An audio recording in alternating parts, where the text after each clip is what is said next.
Alpha omega, اول اور آخر، ابتدا اور انتہا، منجی العالمین خدا یسوع مسیح کے پوتر اور جلالی نام میں سبوں کی سلامتی ہو۔ خدا یسوع مسیح کا فضل اور اطمینان ہم سبوں کو حاصل ہوتا رہے، آمین۔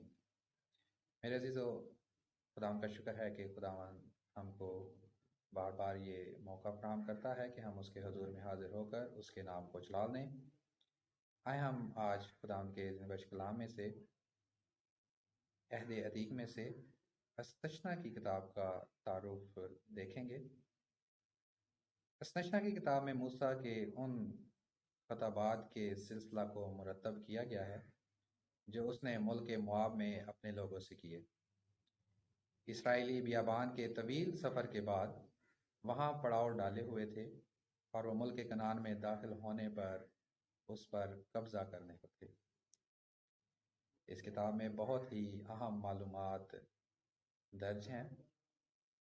نمبر 1، موسیٰ گزشتہ 40 سال کے چیدہ اور اہم واقعات یاد دلاتا ہے۔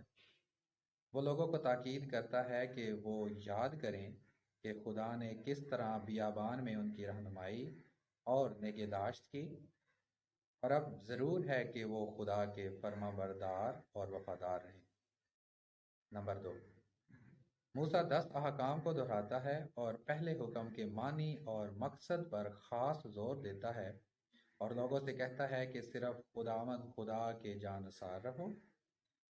اس کے بعد وہ ان مختلف آئین و قوانین کو دہراتا ہے جن کے مطابق اسرائیلیوں کو ملک موعود میں زندگی بسر کرنی ہوگی۔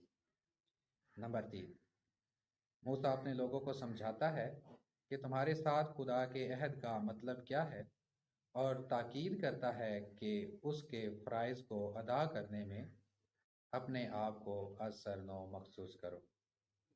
نمبر 4، یشوع کو قوم کا اگلا رہنما مقرر اور مامور کیا جاتا ہے۔ اس سے پہلے وہ خدا کی وفاداری پر خوشی منانے کے لیے ایک گیت گاتے ہیں اور موسیٰ اسرائیل کے قبیلوں کو برکتیں دیتا ہے۔ موسیٰ دریائے یردن کے مشرق میں ملک مواب میں وفات پاتا ہے۔ اس کتاب کا بڑا اور اہم مضمون یہ ہے کہ خدا نے اپنے لوگوں کو جن سے وہ محبت رکھتا ہے برکت دی۔ اس کے لوگوں کا فرض ہے کہ اسے یاد رکھیں، خدا سے محبت رکھیں اور اس کے فرما بردار رہیں تاکہ زندگی اور مسلسل برکت پاتے رہیں۔ اس کتاب کی کلیدی آیات میں شامل ہیں اور وہ ان میں وہ حکم ہے جسے یسوع مسیح نے سب سے بڑا حکم قرار دیا کہ تو اپنے سارے دل اور اپنی ساری جان اور اپنی ساری طاقت سے خداوند اپنے خدا سے محبت رکھ۔ آج کے کلام کا پڑھا، سنا، سمجھا اور قبول کیا جانا ہم سب کے لیے باعث نجات ہے، آمین۔